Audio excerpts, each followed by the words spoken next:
good morning, or early afternoon, or night, depending on where you are from. Right now, we are looking at the risk of a severe weather event taking place on Tuesday, November 29th, 2022.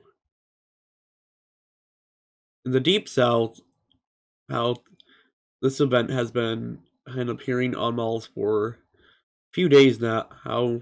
And on Friday, we saw that this was given a 30% risk area over portions of Louisiana, Mississippi, and Arkansas. Today, we have an enhanced risk in that area. Currently, our moisture seems to be around the low 70s, higher 60s. He's as it continues to advance northward throughout the day.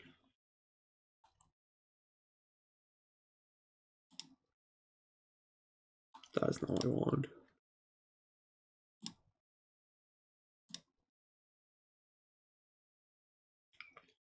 Currently, our tape is about 1500 around the mixed layer. Currently, we can see that our lower level shear appears to be around 34 knots. His information bar right here is also supported by the hodograph, where you can see we're just below 35 knots, just below that halfway point on the graph.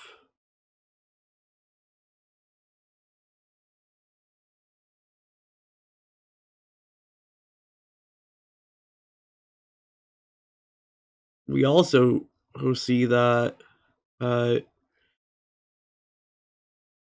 uh, our storm relative helicity is around the 250 range, which is what storms can work with right now.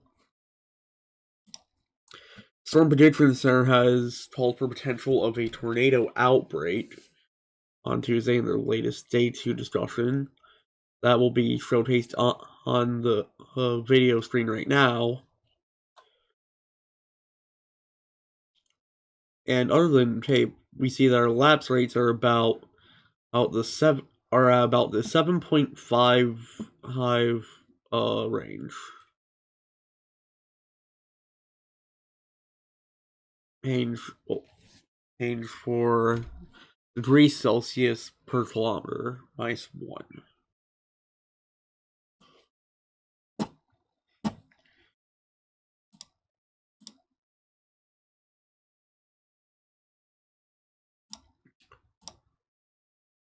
On the 850 millibar wind map, we are able to see that there is a trough that is moving across the air that will move across the area as the day continues. This trough is associated with the cold front that will cause the storms to eventually go linear, but due to the positioning of the environment relative to that front, we might have a prolonged window of discrete activity possible within this environment. And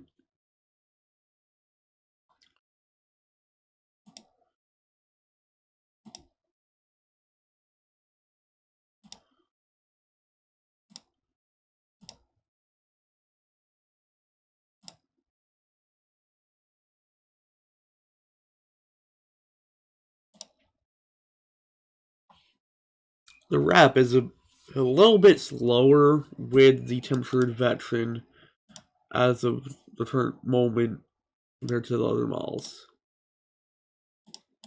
This is only concern right now with the event's performance that might cause it to not perform as currently expected.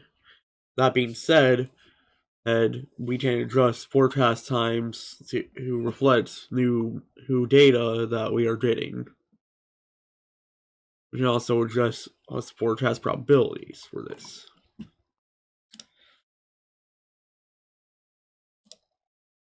Currently, the wrap shows temperatures ranging from about 60 to 70 degrees in the risk area.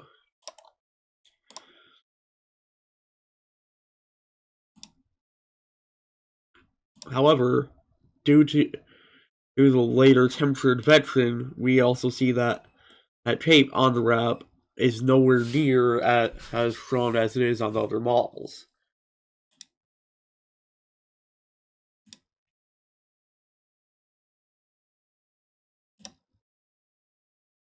Looking at the NAM, we can see that temperatures range around the 70-degree range, with some areas of higher 60s.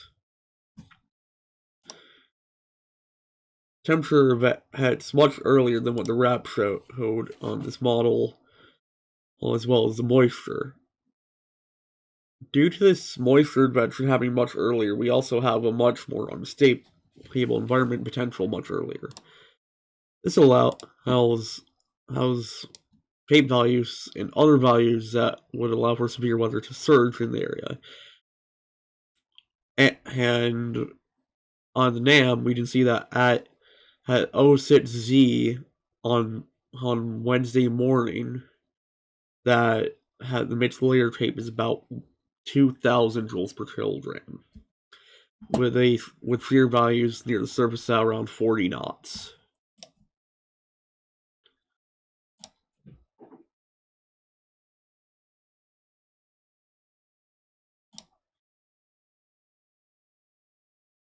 The photograph maps have been relatively inconclusive at the moment, but if we look in closer to our soundings, we can see that these photographs are fairly well structured. It may lead to some storms later, or that may have potential to produce tornadoes.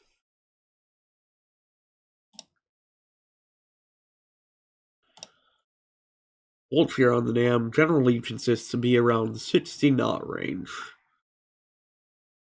This is pretty high for this time of year, and should lead to conditions in which storms may be able to thrive for longer, or due to the continued spinning of the atmosphere here that will occur as the wind changes speed and direction.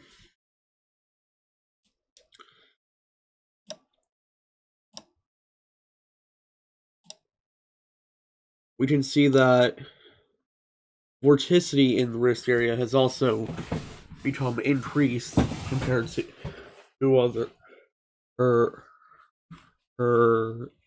times a year that you would normally see. Higher vorticity will allow the updraft to be sustained for longer, or which, if a cell becomes discrete, may become a concern for severity, as it will generally allow for that storm to continue going. We can see right here that our storm relative helicity is about 250 heat at 0.0 to 1 kilometer above ground level full model, and and at 0 to 3 kilometers on the model, we can see that it's around 300 to 350 in the risk area.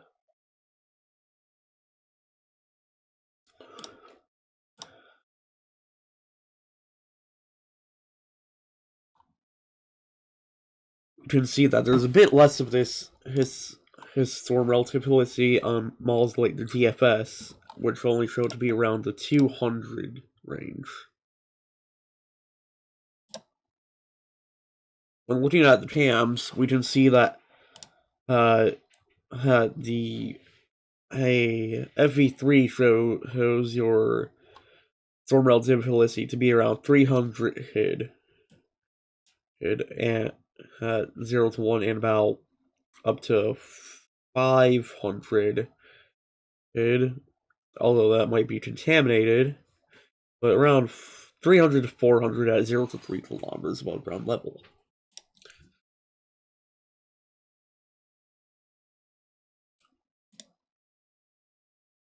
Overall, the environment shows a bit. Oh wait, this is a contaminated sign. It's not a good example, but this is at 0Z. right around about 8 p.m. Eastern Standard Time or 7 p.m. Central Standard Time, which is what the risk area is in Central. But we can see that our tape, although these forecast signs are contaminated, seems to be around 1,000 joules per kilogram in the mixed layer. Temperature generally around 70 degrees in the area, with dew points also around mid 60s to lower 70s.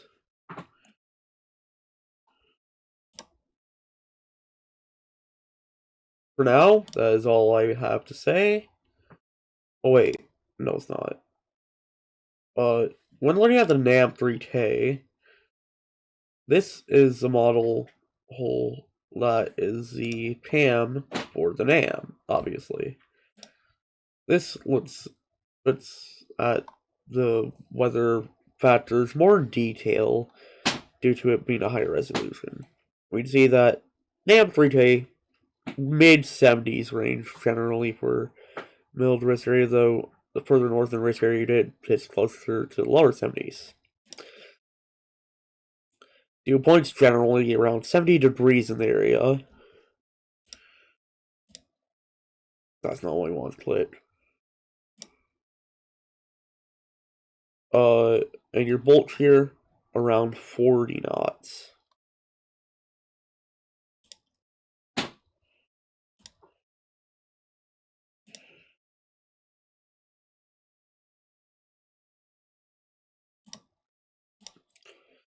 Wind map, you can very clearly see that well-defined trough moving through the area, as with other thermals.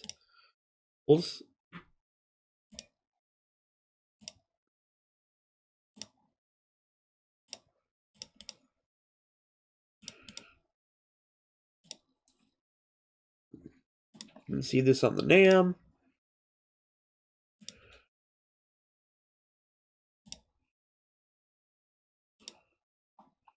You can also see this trough on the wrap. In fact, most models right now do show a trough of this magnitude coming through. FE3 does not, as FE3 does not have shear products. Unless you count this wind shear product under the severe weather category.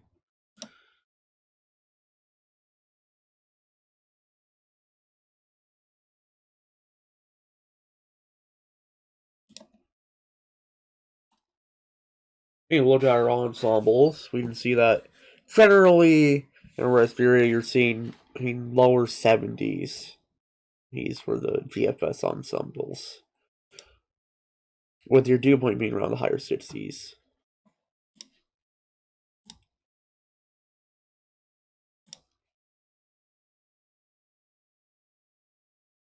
Of course, this is earlier in the day. On Tuesday, this is 2 p.m. Eastern. But we can see later here through the night, our atmosphere does become more unstable. And that will allow for more severe probabilities.